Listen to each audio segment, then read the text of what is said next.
Hello my viewers, welcome back to the channel. If you're tired, you know what this video is about. AEW Dynamite review. This is April 1st edition of AEW Dynamite, and the show started off with the contract signing about to happen, and then we hear Judas comes out, start playing a little bit, and then Jericho walks out there, and Chris Jericho returns to AEW. I don't know exactly what he's gonna do. Now, hope it's not that learning tree stuff again. They just throw that in trash, and then I don't know what else they're gonna do, but he probably can go out there and maybe have some rivalries, some matches with somebody. He'll think of something to do a little bit. Nothing too crazy where it's heavily involved into some of the top level stuff, but at least maybe some feuds or something. He looked in good shape though. He looks in good shape like that. So we'll see how things go with Chris Jericho. He's back out there.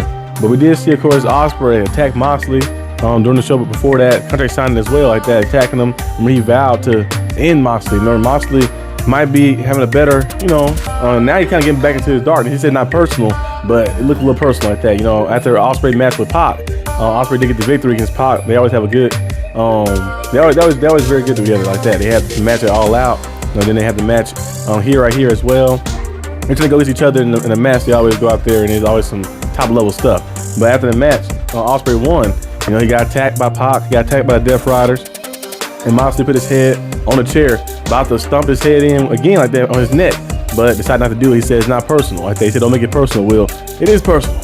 You literally broke the man's neck. You hit him with like 8 paradigm shifts, and then you put the chair over his head, stomped it a few times like that, and was just jacking him up. You and Castanoli like that. But we're gonna see what happened with Ospreay and Moxley match. It's a one-on-one regular match right now, but I'm thinking it might add something. It might add something in there like that, because the way it's building up, it could change the match around. I don't think they want Ospreay to do anything crazy like that, but maybe like a dog collar match, something where or a bull rope match or something different, a strap match, yeah. And maybe it's like one of those matches like that where they tie together, something crazy, a little bit more brutal style. But we'll see how Ospreay does though. But he got jacked up after the match like that. Death Riders, the numbers game is too much. He might have to get some teammates again, see what happens. We also seen, of course, after Omega and MJF did sign their contracts, Omega did have a match. It was him, Jungle Boy, Jack Perry, and Brody King going against the Demand. They defeated the Demand. Omega hitting the one-winged angel and pinning Ricochet. And then we seen, of course, my boy Edge, the GOAT, my GOAT, Edge. And he got, of course, Christian Cage. They out there hunting. Cage and Cope are hunting. They hunting, they looking for FTR, they looking for anybody in their way, taking them out like that. And FTR is supposed to be fighting, Thursday, which would be filmed probably today. They filmed both of them today.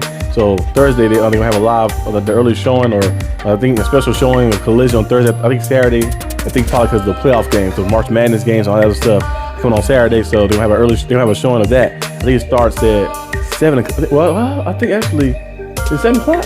Or is it 6 o'clock? It's 6 o'clock or 7 o'clock, I think it starts.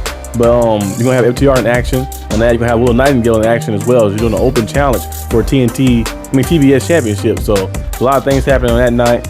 We did see Darby Allin and Andrade.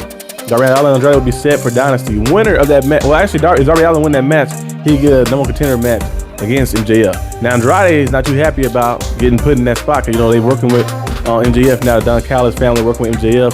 Don Callis got a deal done with MJF to be working with him, and MJF's paying him and stuff, and Andrade don't like that, because Andrade want to be the world champion like that too. And Cal Fletcher also as well. Remember him and MJF had an encounter, about a week or so back like that as well too. So a lot of those guys don't like it really. So eventually we see some things start to turn over a little bit. But we did see MJF take on Speedball Mike Bailey in the main event. And that main event match was a pretty good match too as well. MJF came out on top, calling himself the American Hero. Kind of seen that coming a little bit, him being in Canada and fighting the match. He brought the American Hero gimmick back a little bit and defeated Speedball Mike Bailey and tried to attack him after the match. Omega came in to stop him. And Omega and MJF, they fought on that last match they had. Remember that match on Collision where MJF and him went to the distance, but Omega was not at 100%. And I never had, that's a few weeks or almost a month or so before he had to get that surgery for his intestines like that, to get it removed like that, because he had that severe he had some type of thing that he had like that, he get removed from his stomach. He was out for almost over a year like that until he came back.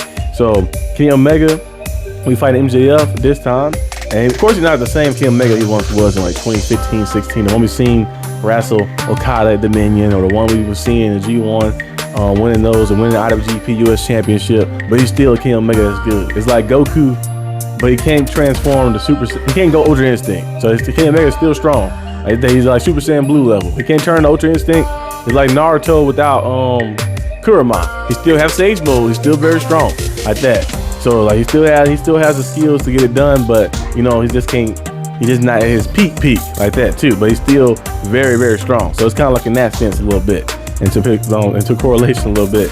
But I think it'll be a good match. It'll be a good match between those two. We'll see exactly who comes out on top. And also, yeah, the Sisters of Sin, not Sisters of Sin, Triangle Madness, like that Triangle Madness team does go against the Brawling Birds and Mina Shirakawa. And the Brawling Birds and Mina Shirakawa did get the victory. I think Tekla is gonna have to defend the world title against either Jamie Hayter. I feel like that'd be very good to see again. I know Jamie Hayter did lose to Chris Statlander when she was fighting for the world title a few months back, but maybe against Jamie Hayter or Alex Windsor. She already beat Mina Shirakawa last week like that in that match they had, but we might see something happening. We still don't figure out the storyline too around Toni Storm and see how she got attacked and stuff. And also Mercedes Moné has lost all her titles but one. She at least had one title left right now. She lost all her titles but one. She's doing a tour, like that, going around, defending her championship titles and lost them, and she's going crazy, doing the beer, the fans, and all type of stuff. When she gets back, she's gonna be different. So we'll see how that looks too. But that's all I have for today's video. Hope you guys enjoy it. If you like this video, like and subscribe for more content, and I'll see you guys next time on the channel. Peace out.